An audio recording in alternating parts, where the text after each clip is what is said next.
Lesson 1.1, Prime Factorization. So first we're going to start off with the term factor. The definition for a factor is whole numbers which can be multiplied to form a product. So there's a few words in here we have to remember what they are. Whole numbers are going to be our counting numbers, so 1, 2, 3, 4, etc. Then when those numbers are multiplied, they form a product, and a product is the answer to a multiplication problem. So let's look at our first example. It says, what are factors of 30? I need to come up with two numbers that I can multiply together to form the product of 30. So I'm going to start with my lowest whole number, which is the number 1, and I'm going to say 1 times what equals 30? 1 times 30 equals 30. So both 1 and 30 are factors of 30. I'm going to move to my next smallest whole number, which is 2. Can I multiply any whole number by 2 to get the number 30? Yes, I can. 15.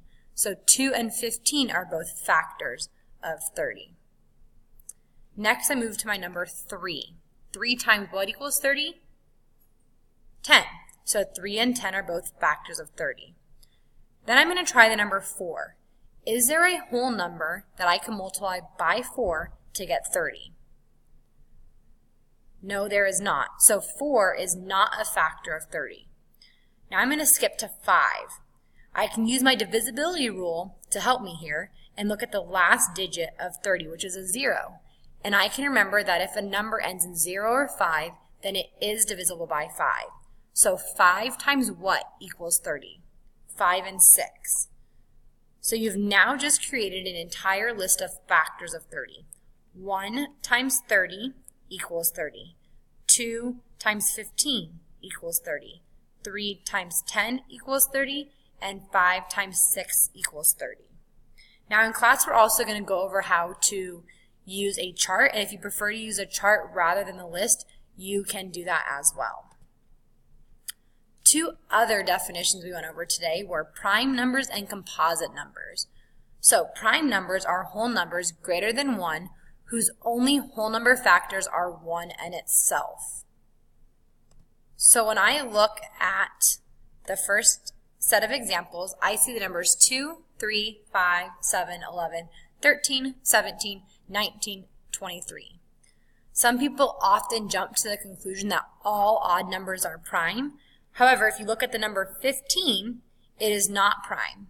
Why is the number 15 not prime? Let's think.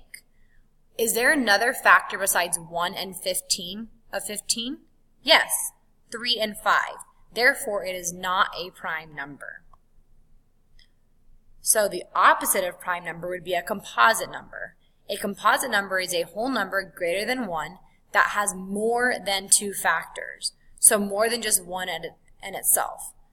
So 12 has a factor of 1 and 12, 2 and 6, 3 and 4. So this would be a composite number. Also going back, the number 15 would have been a composite number because 1, 3, 5, and 15 are factors of 15. So why don't you go ahead and give it a try and explain whether these numbers are prime or composite. Go ahead and pause if you need to, so you can only reveal the answers when you are ready. So number 21. Is 21 prime or composite? Well, I know that I can multiply 1 and 21. I can also multiply 3 times 7. So 21 is a composite number. How about 36? Are there any other factors of 36 besides 1 and 36, or 1 in itself? Yes, you can multiply 3 times 12, 6 times 6. There are more than just 1 in itself. So 36 would be a composite number. Now let's look at the number 39. 39, we might look at it and think, I can't think of any factors off the top of my head.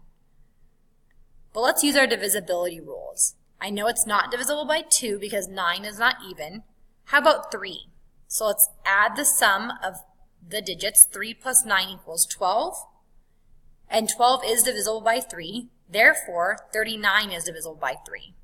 So the factors of 39 would be 1 and 39 and 3 and 13. So all three of these numbers here are composite numbers.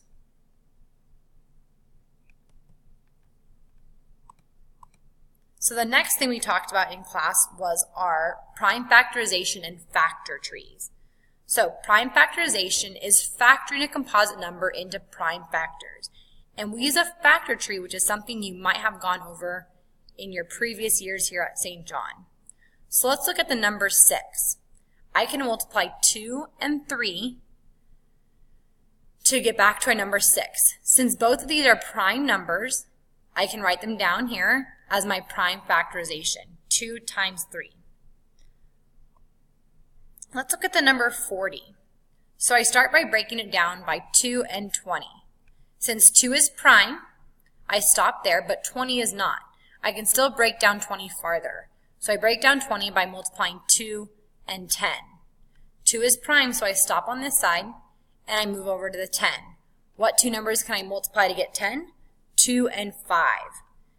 I now have a list of all prime numbers here. So 2, 2, 2, and 5, I would write as a multiplication problem, and 2 times 2 times 2 times 5 will get me back to the number 40. So let's try that. 2 times 2 is 4, times 2 is 8, times 5 is 40.